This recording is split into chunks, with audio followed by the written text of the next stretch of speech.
Yogaha Chitta Vritti Nirodha. Yogash Chitta Vritti Nirodha. Translation: the science of yoga consists in the control of the workings of the mind. So Maharshi Patanjali has come straight to the point in the second sutra itself. He doesn't believe in beating around the bush all through. So having said that he is going to explain yoga, he now explains what does he mean by yoga. So he is not referring to external exercise. Nowadays yoga is so popular in the West. 1 out of 7 Americans practice yoga, which is a matter of pride for Indians. But what is being done is just the physical aspect, and the mental portion is being neglected. Once I was in Maryland about 12 years ago, and my host said, "Swamiji, you are teaching yoga to the people. Let me take you to an American yoga studio." So I said, "Sure, I'd love to experience it." Because I had just started coming to America, I'd like to see the culture. And don't tell anybody that I'm a yoga teacher. So instead of this traditional dress, I put on a t-shirt and short pants, removed my tilak and tied my hair behind. I said, "Where are we going?" He said, "We're going to hot yoga." I said, "What you mean is hot yoga?" "No, we are going to hot yoga." Now when we reached that studio, so they had the temperature toned down to 105 degrees. But me being a Delhiite, I was used to 112 degrees. Only thing is that you don't do yoga at 112. And here they were driving you so hard. At the end of 45 minutes, I was sweating from my nose and all over my head and everything else. I asked my host, "Why are they going so hard?" He said, "Swamiji, everybody has paid $28 for the class. I have sponsored you also. So they have to get their money's worth." After 1 hour, 15 minutes, the instructor said, "Relax." I said, "Thank God." Now, where is the yoga in this? Somebody is doing it as a beauty aid. Somebody feels this is the best way to control weight without a pill, etc. Maharshi Patanjali says, understand what is yoga. The Garud Puran explains, Sanyogo yoga ityukto jivatma paramatmano. Yoga means union. The union spiritually of the individual soul with the Supreme Soul. That uniting of consciousness with the divine consciousness will be considered yoga. And the most important aspect of it is the mind. See, this mind is the most important aspect of any spiritual sadhana. We have so many rituals in Hindu Dharma. From the time you wake up, you look at your hand, you say a mantra, you place your feet on Mother Earth, you say another mantra, you start bathing, say another mantra, then grind the sandalwood, say a mantra while grinding it, applying it to 12 places in your body, you say 12 different names of God. So many rituals. But the purpose of all these rituals is that the mind should go to the divine. Smartavyaha satatam Vishnor vismartavyo na jatuchit sarve vidhi nisheda suretayoreva kinkara. The Vishnu Puran says, Always remember God, never forget Him. This was the purpose of all the rituals. And why? Because the mind determines your consciousness. Your experience of happiness and distress is not dependent on what you possess. It is dependent on the state of your mind. Now look, you people are residing in the technological capital of the world. What do you have shortage of? Is there anybody here who doesn't get 2 rotis to eat? Or who doesn't have 2 sets of clothes to wear? But how many of you are happy? Or let me put it reverse, how many people are unhappy even though they have everything? And I'd also travel to the tiniest villages and there meet people living in thatched mud huts. They are full of gratitude. Say, Hare Babaji, Bhagavan ki badi kripa hai. I wonder what gratitude are they keeping? But they are just grateful for the gift of life, for the air they breathe, and so many other things. It's a question of the thoughts that one harbors in the mind. This mind is so amazing. It can make you sick. Just the thinking. One famous doctor in the United States, Herbert Benson, who in the 1980s wrote a world famous The Relaxation Response. To highlight the mind-body connection, his other book is The Power and Biology of Beliefs. So he did a study of crime victims who suffered heart attacks, which means, and let's say an assailant attacked somebody in the street and the victim had a heart attack. So a researcher did the autopsies of these heart attack victims who died in crime and discovered that there was actually no failure of the organ. It was just the muscles of the heart that had suffered myofibrillar degeneration. What does that mean? When the mind is fearful, oh my God, it is secreting a hormone called noradrenaline, also called norepinephrine, which is resulting in the muscles getting paralyzed. And because of that, the person is dying. Not because of the crime per se, which means one is able to think oneself to death. And one is also able to think oneself to life. One cardiologist devotee of mine, he was telling me, Swamiji, when we do the bypass surgery, it's a very complex procedure, where the main vein going into the heart is clamped off and diverted to a machine. And now the heart is made stationary while this procedure is done. And the pump takes over. And once the bypass is complete, the heart is connected again. They expect that with the flow of hot blood, the heart will start moving. Once in a while, it does not. And then they use electric shock to get it to start beating. And this doctor was saying, Swamiji, it was an acquaintance of mine on whom I was doing the bypass. And I did everything to get his heart moving and it was still not moving. Then I whispered in his ear, look, Mohan, I have done everything in my ability. You need to tell your heart to start moving.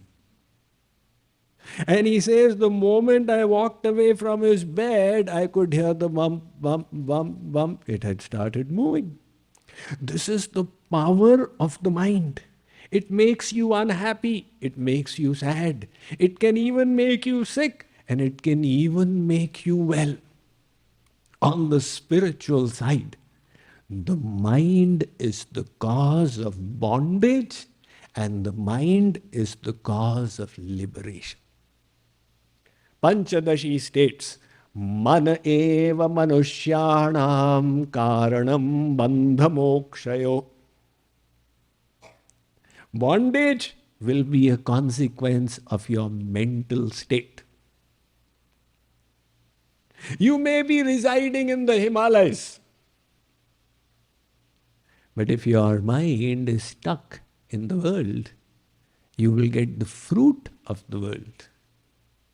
One lady went up to Ramakrishna Paramahans and said, Gurudev, I am thinking of doing Vrindavan Vas.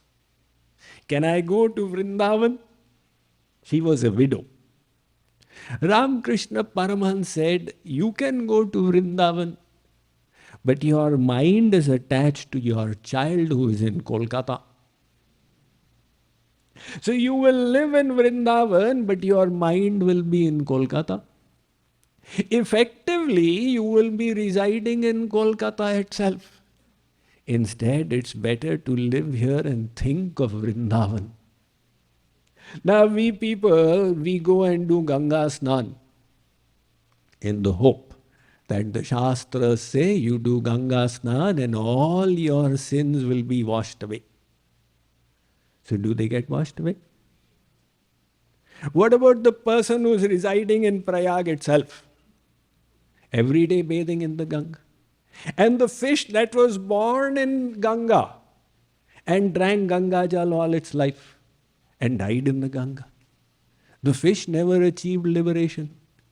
So in which expectation are you saying, Dadaji is leaving the world, put Ganga Jal in his mouth and put Sri Krishna's picture in front so that he'll go straight to Golok?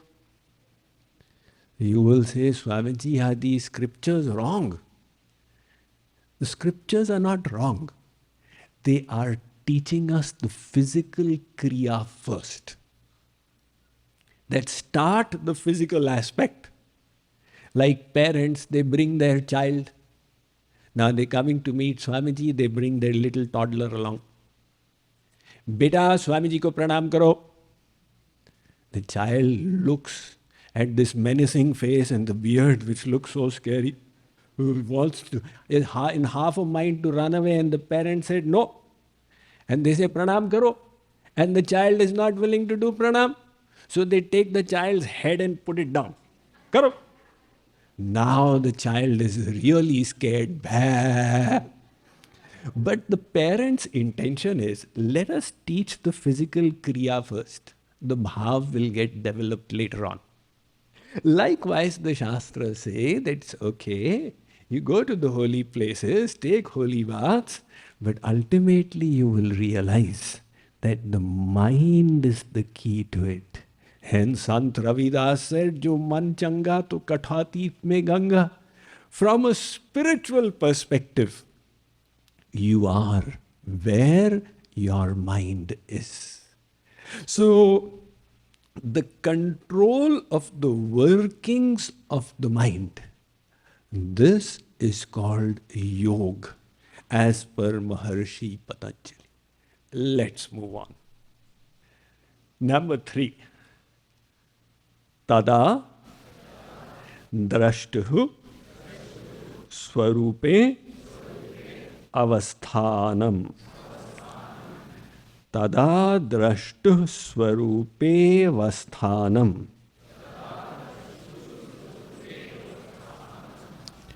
Translation: then the seer becomes established in the divine nature of the self. Very interesting. The speed at which he moves is so astonishing. So he said that I will talk about yoga. Then he said yoga is the control of the workings of the mind. Now he immediately gives the result. If your mind comes under control, you will get established in the nature of the self. So the self, now this much of knowledge I think Most of you who have Indian bodies already have this, that we are not the body, we are the soul. And yet, we are forgetting that we are the soul. We are seeing ourselves as the body. And what about the mind? Sometimes you realize I'm not the body. I went into satsang and they explained, yeah, it makes sense. But how many times do you see yourself as different from the mind? That kind of gap is very rare. So that's why people say I'm in a bad mood and I'm in a good mood. And they come to me, how to fix my bad mood? I say, look, you are not in a bad mood. Your mind is in a bad mood. Why don't you distance yourself from your mind? Oh, really? I was thinking I am the mind. So this forgetfulness of the nature of the self. And the reason for it is the perturbations of the mind. So the mind is preventing us from seeing the self. And it is distorting the way we see the world as well. So there's a perceptional defect. Perceptional defect, like the husband tells the wife, where are the keys? The wife says, I left them there. He says, I don't see them. And the wife comes, here they were, are you blind? Oh yeah, I missed them out. So this is a simple case of missing out, but we don't realize. We assume that what I am seeing is the way things are. And we don't realize the extent to which we distort what we are seeing. One of these distortions is overgeneralization. You failed in one interview, one job interview, you failed. And you generalized and said, they rejected me. I just don't have it in me to succeed in any interview. Now you jumped to a conclusion and you are living by that reality. It is not for me. So many youngsters have this problem. Beena rejected the friendship of Meena. Meena said, Beena doesn't want me. Nobody in this world wants me. I cannot have any friends. She is seeing the world through the lens of her belief. And she believes that this is how the reality is. Now, is it a fact? Just because Beena rejected her, she could have tried being friends with Leena and Sina and Tina. They would have been eager to connect with her.